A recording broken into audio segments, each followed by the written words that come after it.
Isang lalaki ang nahatulan ng kamatayan at dumating na ang araw ng kanyang pagbitay. Bago siya isagawa, tinanong siya kung ano lang huling niyang kahilingan.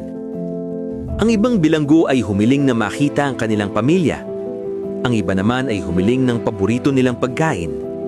Ngunit ang lalaki nito ay may ibang hiling. Isang ballpen at isang papel lang ang kailangan ko.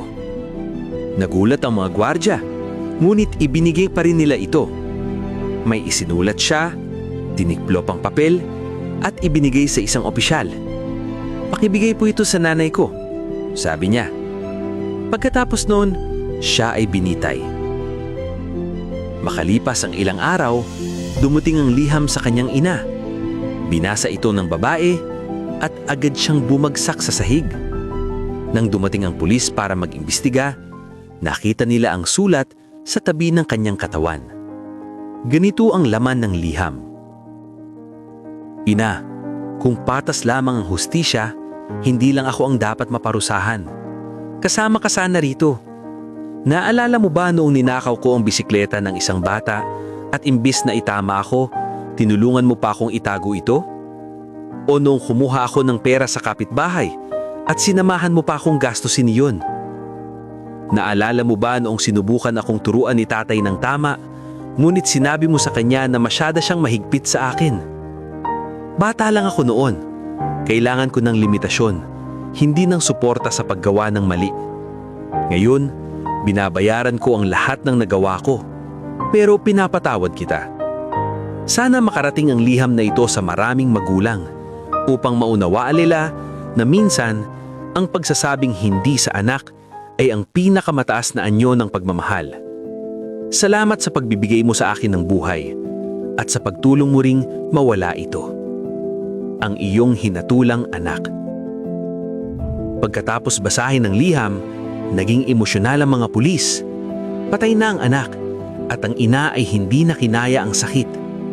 Natapos ang lahat, hindi dahil sa kapalaran, hindi dahil sa malas, kundi dahil napalitan ng bulag na pagmamahal ang disiplina at napalitan ng katahimikan ang tamang pagdidisiplina. Aral ng kwento. Huwag palakihin ang mga magulang na palaging ipinagtatanggol kahit mali. Kapag ipinagtatanggol ng magulang ang bawat pagkakamali sa halip na ituwid, hindi natututo ang bata ng pagkakaiba ng tama at mali. Ang mga maliliit na pagkakamali kapag pinabayaan ay unti-unting lumalaki at nagiging seryosong problema. Ang simpleng pagsuway ay maaaring mauwi sa pagsisinungaling, pagnanakaw, pang-aabuso, adiksyon, at sa huli, krimen. Ang pagsasabing hindi, ang pagtatakda ng hangganan at pagtuturo ng disiplina ay hindi kalupitan. Ito ay tunay na pagmamahal. Ang disiplina ay hindi pang-aabuso sa bata. Ito ay gabay. Kapag hindi pinigilan ng magulang ang maling ugali habang maaga pa, iniisip ng bata na tama ito at inuulit sa mas malalang paraan. Sa paglipas ng panahon, nagiging mahirap nang bumalik sa normal at responsableng pamumuhay. Huwag palayawin ng mga magulang hanggang sa makalimutan nila ang moralidad at responsibilidad. Ang pangunahing tungkulin ng magulang ay hindi magbigay ng marangyang buhay, kundi maghubog ng matibay na pagkatao. Ang pagtutuwid sa mga bata ngayon ay proteksyon sa kanilang kinabukasan bukas.